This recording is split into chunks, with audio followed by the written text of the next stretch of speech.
আব্বা গো, তাইলে আমি ওই বাড়ি চললাম, বুঝতে পেরেছো? আর আমার বাড়িতে মাঝে মধ্যে যাবা তোমার এই ছোট বৌমা আদা দিয়ে লাল চা করে দেবে, একটু খেয়ে ঠান্ডাটা সারিয়ে আসবা, বুঝতে পেরেছো আব্বা? বাপ ফজকি রে, তোকে ছেড়ে আমি কোনোদিনও থাকিনি রে, তুই ওই বাড়ি চলে যাবি? মন খারাপ করো না আব্বা, তোমার এই বৌমায় লেগেই আমাকে যেতে হয়েছে।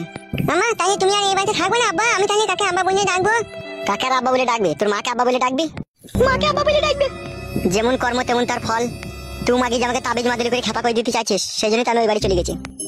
কথা বেশি হয়ে গেছে, তাড়াতাড়ি চলো। দাঁড়া না ফেদা, তো হামরা কামড়ে করছিস কেন? বাবার সাথে একটু কথা বলে যায় নাকি? যা যা নিয়ে যা। আব্বা গো চললাম, আমি বেশক্ষণ দাঁড়িয়ে থাকলে অসুবিধা হয়ে যাবে। হ্যাঁ আব্বা, মাঝে মধ্যে যাই আমার বাড়ি। আচ্ছা বেশ ঠিক আছে, যা তুই। চ শোনাবো, চ হাট।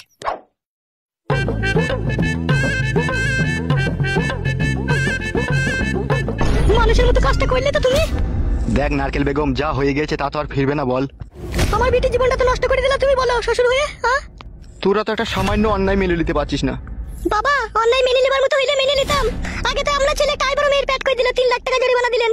সে অন্যায়টা তো মেনে নিলাম। মেনে নিয়েছি কি মেনে নিনি বলেন? মেনে তো নিয়েছি। তারপরেও আপনার ছেলে আমার বিয়ে হলো, মেয়েকে বিয়ে করলে বাড়ি চলে এলো। এটা কোন স্ত্রী আছে বলো তাই মেনে নেবে?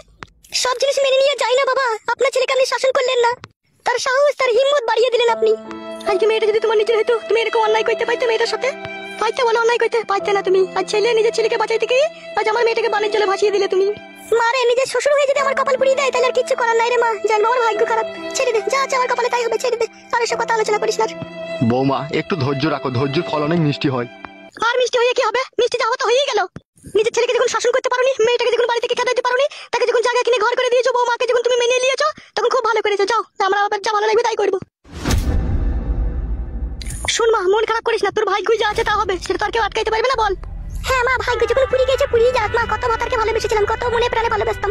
সেই ভাতারি যখন গাড়ি লাত মেরে পর পরে চলে গেল, তখন আর কার কথা ভাববো? ওই পুরা ভাগ্যই বেঁচে থাকবো মা, আর কার কথা ভাববো না মা। জানের উপরে মই চেপে গেল মা। ডানো পালাইতে বাড়ি থেকে। হ্যাঁ গো, তুমি আবার কোথায় চললে? আমার মাথা যন্ত্রণা করছে, গপ গপ করছে, আমি লগেনের দোকান থেকে একটু চা খেয়ে আসি। আরে মা, বাবা আবার রাগ করে পালাইছি নাকি বাড়ি থেকে? যাই যাক, আর ভালো লাগছে না আমার। আর তোরও দোষ আছে মা, তুই গান মারাই দেখে আমার শ্বশুরকে বিয়ে করলি আবার। তুই যদি বিয়েটা না করতে তাহলে আমার এরকম ঝঞ্ঝাট ঝামেলা হইতো না। কি বলতে চাইছিস কি তুই? আমি তো শ্বশুরকে বিয়ে করতে চেয়েছিলাম, ওই তোমাকে বিয়ে করেছে। জীবনটা পুরো শেষ হয়ে গেল আমার, পুরো শেষ হয়ে গেল। কেউ আমার জীবনের ভালো মন্দ দেখলো না, কেউ খুঁজলো না। হ্যালো কেলা যদি মাগি, কেউ ভালো মন্দ দেখলো না মারাছিস, আবার আমার তো দোষ দিছিস কেন তুই? আমি একা একা বেশ এই বাড়িতে সুখে শান্তিতে সংসার করছিলাম, তুই বিয়েটা করে সবকিছু মাটি করে দিলি। তা তুই করলো সংসার, তুই কর। তাহলে আমি বাড়ি ছেড়ে পালাচ্ছি, বল আমি পালাবো তাহলে বাড়ি থেকে?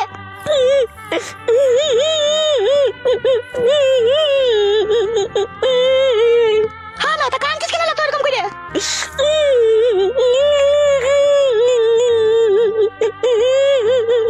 হ্যালো, তুই যেভাবে কাঁদছিস, ভাতার ওরা কান্দন কাঁদছিস। যদি কারো ভাতার মরে যায় সে এরকম ধরে কাঁদে না, তখন কাঁদছিস কেন তুই? ওই রকম মাঙ্গে ছোড়া মাংমুখ ভাতার রাস্তায় গড়াগড়ি মারছিল, হলে তোকে কাল থেকে আমি ফুল পারমিশন দিতে বলো। ভালো ভালো ছুড়েকে ঘরে এনে ভরবিল, তোর মনের আশা মিটিয়ে দিবিল। কাঁদিস না লো।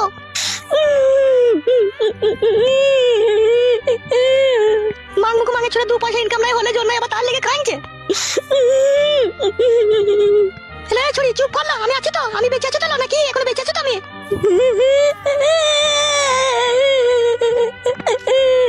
হলো রাস্তায় ভালো ভালো হ্যান্ডসাম আইবড় ছেলে ঘুরে বেড়াইছিল, তুই এভাবে কাঁদছিস? বল আমার, আমি এই কদিন থেকে ওকে আমি অনেক ভালোবেসে ফেলেছি। আগে আমি ওকে একটু ভালোবাসতাম না, এই কদিন থেকে আমি ওকে মনে প্রাণে ভালোবেসেছি। আমি ভাবতেও পারিনি ও আমাকে এইভাবে কষ্ট দিবে। আগে আমি ওকে ভালোই বাসতাম না, কিন্তু এই কিছুদিন থেকে আমি ওকে ভালোবেসেছি আর ও আমার সাথে এরকম করলো। এটা পুড়ে গেছে আমার, আমার ভালো লাগছে না, আমার ওকেই ভালো লাগছে। একবার উঠ মা, ওইখান থেকে একবার উঠ, আমার কাছে কথা শুন। কি বল বল, কি বলবি বল। ওই কালো কুকুর ওই মস্তান ছোড়াটাকে একবার আমার কাছে ডেকে আনতে পারবি? আমি যাবো না বালুর কাছে, ও খুব খারাপ ছিল, খারাপ নজরে তাকাই আমার পানে। ঠিক আছে, তোকে যেতে হবে না, আমি ওর কাছে চললাম। তুই রান্না বান্না চাপা, যা করার আমি করবো। কেন তুই আবার ওর কাছে গিয়ে কি করবি? হলো ছুরি, সোজা আঙুলে যদি ঘি না উঠে আমার কিভাবে ব্যাখ্যা করে তুলতে হয় সে রাস্তা আমার খুব ভালোভাবে জানা আছে। তুই রান্নাটা চাপা, আমি এই ক্লাব থেকে একবার ওকে দেখা করে আসি, যা। আসুন, তুই শ্বশুর ফাটা কুকুর বেটা বাড়ি এলে এসব কথা বলবি না। আমি কোথায় গেছিলাম না গেছিলাম, বুঝতে পেরেছিস তো? বেশ ঠিক আছে, বলবো না, যা। ছি, এইগুলাকে সহ্য করা যায় রে।